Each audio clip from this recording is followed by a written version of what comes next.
যে এই হিমন্ত বিশ্ব শৰ্মা বোলা মানুহজনক আজি নতুন প্ৰজন্মই কিমান বিশ্বাসত লয় তাৰ এটা উদাহৰণ আপোনালোকক দিম। এই ল'ৰাকেইটা মোৰ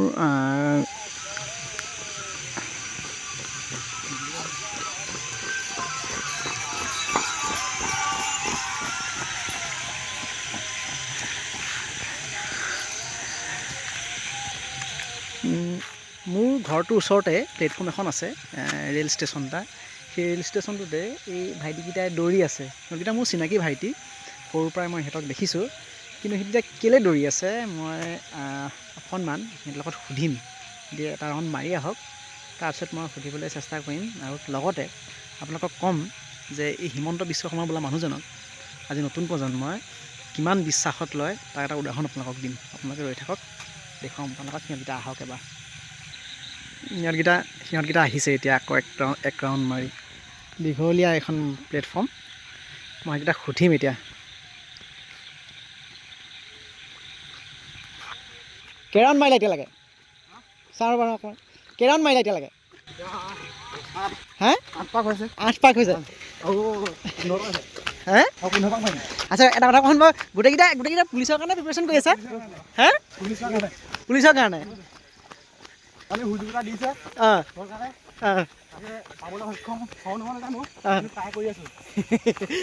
তোমালোক চাৰিটা ইয়াৰে নে? দুটাটোক মই চিনি পাইছোঁ, সিহঁতক চিনি পোৱা নাই।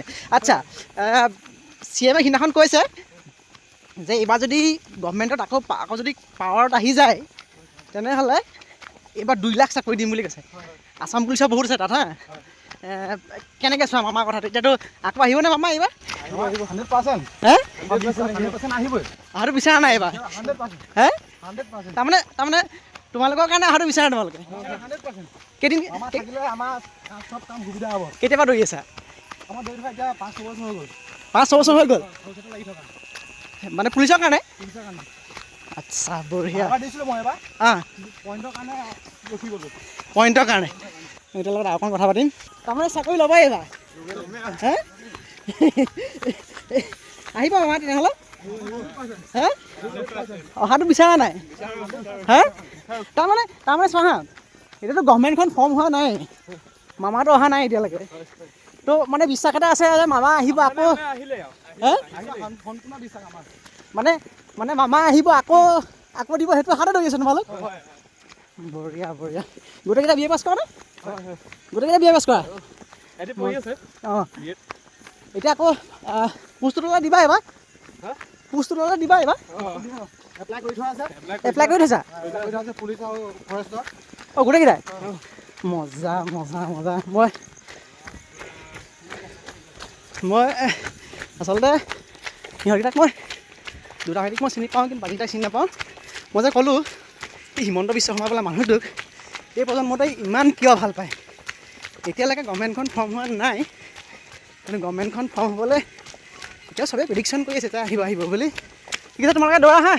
All the best guys. এইটো আচলতে এইটো এটা বিশ্বাস এটা। এইটো এজন মানুহক কিমান ভাল পালে, কিমান বিশ্বাস কৰিলে সিহঁতি গভৰ্ণমেণ্টখন ফৰ্ম নোহোৱা আগতে এইদৰে দৌৰি থাকিব পাৰে। 4টাকৈ ল'ৰা সিহঁতি আগতেও দি আছে। কিন্তু আকৌ কৈ থওঁ যে ইলেকশ্যনৰ আগত 2021 ইলেকশ্যনৰ আগত হিমন্ত বিশ্ব শৰ্মাই কৈছিলে যে মই গণি 1 লাখক চাকৰি দিম বুলি কৈছিলে। কিন্তু দেখিবলৈ পোৱা গ'ল 1 লাখ নহয়, তেওঁ 1,75,000 মানক দিলে। আৰু এইবাৰ তেওঁ কৈছে যিহেতু যে যদি আকৌ গভৰ্ণমেণ্ট ফৰ্ম হয় তেনেহ'লে 2 লাখক এইবাৰ চাকৰি দিব। আৰু সেই যিটো বিশ্বাসটো সেই বিশ্বাসটো এই ল'ৰাকেইটাৰ মাজত মই দেখিবলৈ পালোঁ, সেইটো যথেষ্ট ভাল লাগিছে। আৰু মানুহজনক ভাল পোৱাৰ কাৰণবোৰ যে বিচাৰি ফুৰে মানুহে, এইটো এটা মেইন কাৰণ। আপোনালোকে হয়তো বিশ্বাস নকৰিব পাৰে। মই আকৌ কৈছোঁ, এক্সিট পোল হৈছে, কয় বুলি হিমন্ত বিশ্ব শৰ্মা চৰকাৰখন আকৌ আহিব পাৰে। কিন্তু তাৰ আগতে এই ল'ৰাকেইটাই যদি বিশ্বাস কৰি লৈছে যে এই চৰকাৰখন এই গভৰ্ণমেণ্টখন আকৌ ফৰ্ম হ'ব, তাৰপাছত আকৌ সিহঁতি এইদৰে দৌৰি থাকিব আৰু শেষত গৈ সিহঁতি ভাল পাব মুখ্যমন্ত্ৰীৰ পৰা। চিন্তা কৰক, এইটো লেভেলত এজন মানুহক আজিৰ প্ৰজন্মই বিশ্বাস কৰে।